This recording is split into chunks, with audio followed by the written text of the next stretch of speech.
अस्सलामुअलैकुम।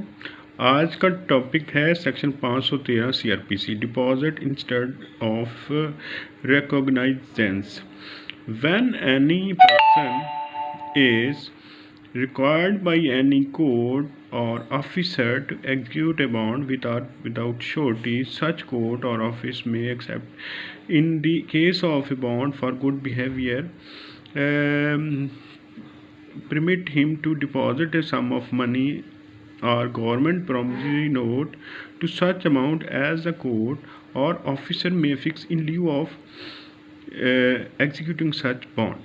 अब देखें कि ये जो सेक्शन 513 सीआरपीसी है, इसमें दो अथॉरिटीज़ के मुताबिक बताया गया है, कोर्ट और ऑफिसर। अब आपको पता है कि 496 में बेल जो है वो officer in charge of police station भी ले सकते हैं बेलेबल ऑफेंसेस में, 496 सीआरपीसी में। तो ये वो बात हो रही है और कोर्ट की बात हो रही है। तो दूसरी बात है कि इसमें एक जो है ना एक्सेप्शन है, वो है कि बॉन्ड फॉर गुड बिहेवियर में ये नहीं हो सकता। बाकी है कि आम हालात में अगर किसी केस में ज़मानत होती है तो अदालत उसको मुल्ज़म को कह सकते हैं कि अगर आपके पास जो है वो ज़ामन नहीं है तो आप क्या करें, आप उसकी जगह जो है डिपॉज़िट जो है वो जमा करवा दें। ये उस सूरत में ही हो सकता है जब मुल्ज़म की तरफ से दरख्वास्त आए। अदालत जो है वो परमिशन देगी सिर्फ कि बॉन्ड जो आप पैसे जमा करवा दें या फिर प्रॉमिसरी नोट जमा करवा दें, लेकिन उसमें ये कंडीशन है, ये जो ऊपर साइटेशन मैंने लिखी हुई है PLJ 2007 CRC 25, तो इसमें ये होल्ड किया गया है कि अदालत खुद नहीं कह सकती किसी मुल्ज़म को कि आप जो है वो पैसे जमा करवाएं, ना कि मुचलका।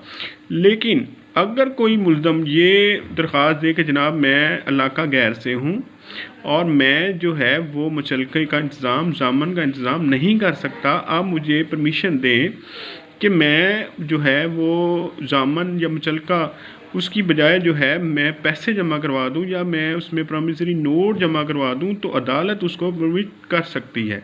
तो ये वाला जो टॉपिक है ना, ये 2020 CJ exam Lahore high court में आया था कि कौन सा सेक्शन डील करता है कि जिसमें अदालत परमिट करती है बजाय इसके कि किसी को वो मुचलका देने का। जैसे आपको पता है 499 91 CRPC के तहत जो मुचलके होते हैं उसकी बजाय जो है वो अदालत कहे कि जी आप जो है वो अदालत इजाज़त दे on the application of accused कि आप जो है वो मनी या फिर आप प्रॉमिसरी नोट जमा करवाएं अगर आपके पास ज़ामन नहीं है तो। लेकिन उसमें जो है मुल्ज़म की जो है रिक्वेस्ट पर ही हो सकता है, और रिक्वेस्ट उस सूरत में अदालत देखेगी कि वाकई क्या इसके पास ये ज़ामन का इंतज़ाम नहीं कर सकता।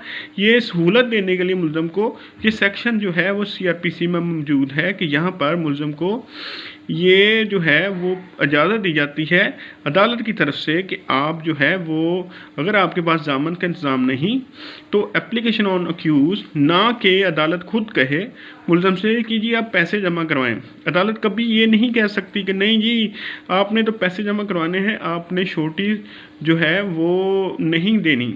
छोटी अगर मौजूद है तो छोटी ली जाएगी, लेकिन मुल्ज़म अगर रिक्वेस्ट करे कि जनाब मैं इंतज़ाम नहीं कर सकता, मुझे इजाज़त दी जाए, तो 513 CRPC के तहत जो है उसको इजाज़त अदालत दे सकती है कि वो अदालत जो है वो उसको इजाज़त दे सकती है कि आप जो है वो पैसे जमा करवा दें। इसमें मे का लफ्ज़ इस्तेमाल है, कोर्ट और ऑफिसर, ये दूसरी लाइन में मे का मतलब है कि discretion of power of court है। Thank you so much for watching my YouTube channel और ये पोस्ट को। मुझे उम्मीद है कि आप मेरे चैनल को सब्सक्राइब करेंगे और ज़्यादा से ज़्यादा इसको शेयर करेंगे और कमेंट सेक्शन में मेरी एफर्ट के मतलब ज़रूर बताएंगे। Thank you so much.